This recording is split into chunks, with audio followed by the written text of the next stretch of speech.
audience for today. Thank you guys for being here.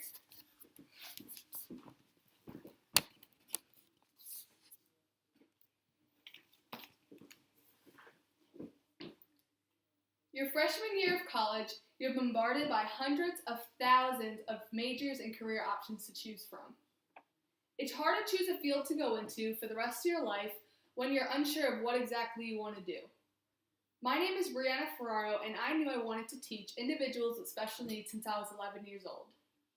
When I got into college, I found out that my degree gives me the option to teach grades K through 12.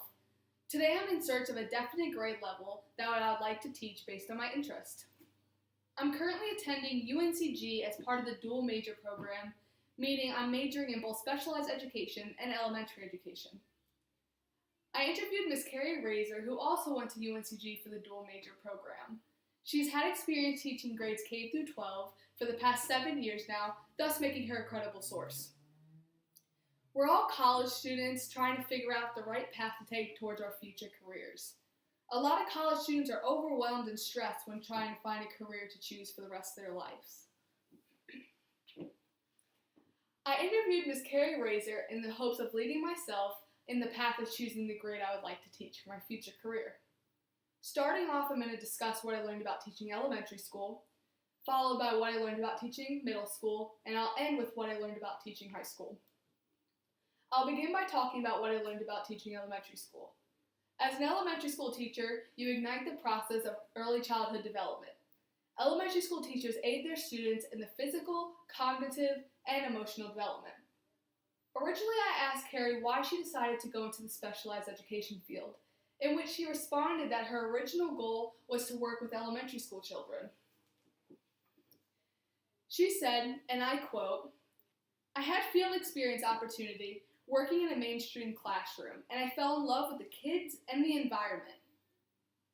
Even though Carrie wasn't originally planning to go into specialized education, she still fell in love with the idea of teaching elementary school children, and that had a big effect on my final decision. I asked Carrie about the pros and the cons of teaching elementary school, and she responded that she loved first grade. She loved seeing the growth the students made in their progress by the end of the year. On the other hand, a major con, she said, was trying to maintain her patience with the students. For younger kids, they don't have the prior knowledge to know what's right and what's wrong. Now that I've discussed what I learned about teaching elementary school, I would like to discuss what I learned about teaching middle school. Middle school is a confusing time for both teachers and students. Not only do you have to teach middle school curriculums, this is also a time where teachers have to assist their middle schoolers in self-discovery. I asked her if you could go back in time and what you would do differently to prepare for your future. She responded and said, "I did all my internships in elementary school. So for me personally, I would have done more field experience in a middle and high school setting. When I graduated, I got a job right away, and I absolutely fell in love with it, though I wish I had more experience." I also asked Carrie about the cons of teaching middle school, and she stressed that middle school is a time for change. Bullying becomes present, a lot of changes are starting to occur in the students' lives. These are all things that teachers have to worry about, plus teaching their students. Now that I spoke on the topics of teaching elementary and middle school, I would like to talk about what I learned about teaching high school. High school teachers must ensure that their students are proficient, stable, and independent in order to progress from adolescence to adulthood. Teachers are not only there to teach, but they're also there as therapists, life coaches, family, and their support system for their students. Carrie told me that teaching high school was emotionally draining, but rewarding at the same time. When I asked her what she meant, she responded, "I have to be there when my students get turned down for their jobs. I have to be there when they go through big changes in their lives, or when they get mistreated by their family or peers. And that's a very hard thing for me."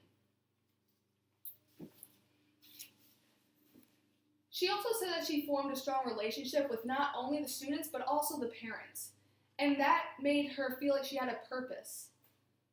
She said it's important to build relationships with the students, or else it'll be hard to see progress. No matter what grade level you teach, parents will interfere, but she said it's worse in high school.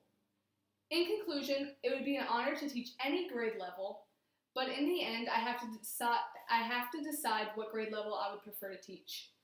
Elementary school is a year about aiding students in their physical, cognitive, and emotional development, whereas middle school is about helping students through their self-discovery process. And high school is about ensuring that students are proficient, stable, and independent human beings. In the end, I had to make a final decision, and I decided I would love to teach high school. Even though there's more cons than pros, I'm up for the challenge. I want to end this speech with a quote by Confucius. Choose a job you love, and you'll never have to work a day in your life. Thank you. I thought that was